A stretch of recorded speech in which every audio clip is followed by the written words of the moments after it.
Hi everyone, so in this video we will discuss about IBPS PO prelims expected cutoff.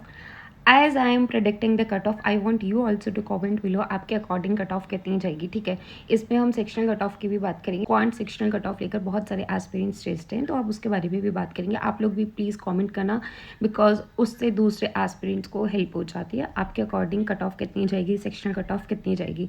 C, cut off बहुत सारे factors पर depend करती है. Level of exam, vacancies, normalization, बहुत सारे factors हैं. If you talk about vacancies last year से up हैं, right. Second, if you talk about the level of exam का level I think last year जैसे ही था, या फिर उससे थोड़ा सा वन लेवल अप आप लगा सकते हो, बट उससे कम तो नहीं था. लास्ट ईयर जैसा ही, मतलब ऑलमोस्ट लास्ट ईयर जैसा ही था. सो एग्ज़ाम के लेवल में कोई चेंज नहीं है. वैकेंसीज अप है. नॉर्मलाइजेशन ऑब्वियसली होगी. जो भी डिफ़िकल्ट शिफ्ट है या जो भी इजी शिफ्ट है उनके कम होंगे, जो डिफ़िकल्ट शिफ्ट है उनके ज़्यादा होंगे, राइट. बहुत बार होता क्या है, स्पेशली बिगनर्स अपनी प्रिपरेशन को इतना अंडर एस्टिमेट करते हैं कि ये एग्ज़ाम तो क्लियर नहीं होगा, ख़राब हो चुका है, बहुत कम मार्क्स आएंगे. और फिर रिजल्ट आता है, प्रीलिम्स क्लियर हो जाता है और मेंस के लिए प्रिपरेशन होती नहीं है, तो वो पूरा एक साल ख़राब होता है. तो आई रियली डोंट वांट जब रिजल्ट आए तब वहाँ पर आपका कमेंट आए कि मुझे तो लग रहा था मेरा होगा ही नहीं, अब मेरा हो गया, अब मैं क्या करूँ. तो ये वाली सिचुएशन पे मत आना. IBPS PO is a golden opportunity for all banking aspirants, because यहाँ पर प्रीलिम्स की कट ऑफ बहुत कम जाती है. मेंस क्लियर करना इजी हो जाता है, बट येस, मेंस में ट्राई करना कि कट ऑफ से ज़्यादा मार्क्स आएंगे. अब अगर आप प्रीलिम्स के रिजल्ट का बैठ कर वेट करते रहोगे, उसके बाद प्रिपेयर करोगे, तो कुछ नहीं होने वाला. तो please don't waste your time.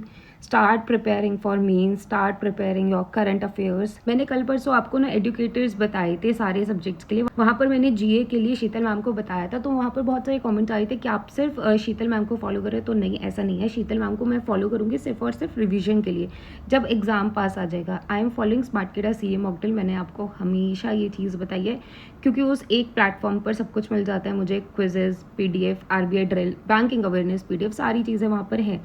तो आई एम फॉलोइंग दैट ओनली. और सबसे बड़ी बात कि वहाँ पर जो स्मार्ट पॉइंट्स है वो रीड करके रिवीजन हो जाता है, क्विजेज अटेम्प्ट करके रिवीजन हो जाता है. तो मुझे अच्छा लगता है स्मार्टकेडा CA मॉक ड्रिल. इस साल एग्जाम का पैटर्न भी चेंज हुआ है. अभी जो रीजनिंग है वो 40 मार्क्स की है, जो क्वांट है वो 30 मार्क्स की है. तो डेफिनेटली कट ऑफ पर इफेक्ट होगा. एंड वैकेंसीज भी अप है. एग्जाम का लेवल भी लास्ट ईयर के कंपैरिजन में सेम ही था या थोड़ा सा अप था. मैं अपना प्रेडिक्ट कर रही हूँ कि मेरे अकॉर्डिंग क्या जाएगी. आप लोग भी बताना कमेंट सेक्शन में. मेरे अकॉर्डिंग ना कट ऑफ 50 के अराउंड ही रहेगी, मतलब 49, 48, या मुझे कभी कभी ऐसा लगता है 47, 46 भी जा सकती है, बिकॉज एग्जाम का पैटर्न चेंज हुआ है. बट येस, आप 50 प्लस -2 कर सकते हो. मेरे अकॉर्डिंग इतनी ही कट ऑफ रहने वाली है, इससे ज़्यादा कट ऑफ नहीं जाएगी. मुझे नहीं लगता 50 प्लस भी जाएगी, टू बी वेरी ऑनेस्ट. मेरे हिसाब से 40s में ही कट ऑफ रहेगी. लेट्स सी क्या रहता है क्या नहीं रहता है. If you think you will score 45 plus in IBPS PO prelims, please prepare for mains.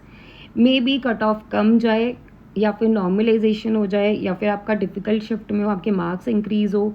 Please prepare for mains, because I remember last year एक एस्पिरेंट के साथ ऐसे ही हुआ था. उसके बहुत कम अटेम्प्ट्स थे, नॉर्मलाइजेशन होकर स्कोर इंक्रीज़ हुआ, मेंस के लिए प्रिपेयर नहीं करा था और फिर लास्ट में रिग्रेट ही करा. तो बेटर प्रिपेयर फॉर मेंस. बाद में रिग्रेट करोगे अगर आपके 45 प्लस अटेम्प्ट्स हैं. Prepare for mains right now, don't wait for results. Normalization में मार्क्स इंक्रीज हो जाएंगे, कुछ नुकसान नहीं होगा आपका. मेंस के लिए प्रिपेयर करो, करंट अफेयर्स पढ़ो. करंट अफेयर्स के लिए आप स्मार्टकेडा CA मॉक ड्रिल फॉलो कर सकते हो, डेफिनेटली फॉलो कर सकते हो. And if I talk about the sectional cut off for quant, I think it will be around 6 और 7, बिकॉज देखो ये वो 30 मार्क्स की हो गई अब, राइट. मैंने भी कितने अटेम्प्ट्स करे, 16, 17, मुझे बिल्कुल याद नहीं है. तो क्वांट में आई थिंक 6-7 ही कट ऑफ जाएगी. And if I talk about reasoning की cut off I think it will be around 8, because reasoning easy आई थी और 40 मार्क्स की थी, तो 8 के अराउंड ही रीजनिंग की कट ऑफ रहेगी. I want you also to please comment below what will be the cut off for IBPS PO prelims, and sectional भी कितनी जाएगी आपके according. And if you are new on this channel, I am requesting you to please subscribe. Video को भी like कर देना and Telegram भी join कर लेना. I will drop the link in the description box and also in the comment section. Please start preparing for mains. बाद में regret करोगे. Don't miss this opportunity. अभी जितनी मेहनत कर सकते हो, अभी 1 महीने का टाइम है, प्लीज़ डू इट. वरना फिर से 1 साल उसी साइकिल में आपको घूमना पड़ेगा और वो बहुत डिप्रेसिंग हो जाता है. So please prepare for mains. And yeah, I will meet you in the next video. Till then, bye bye, take care.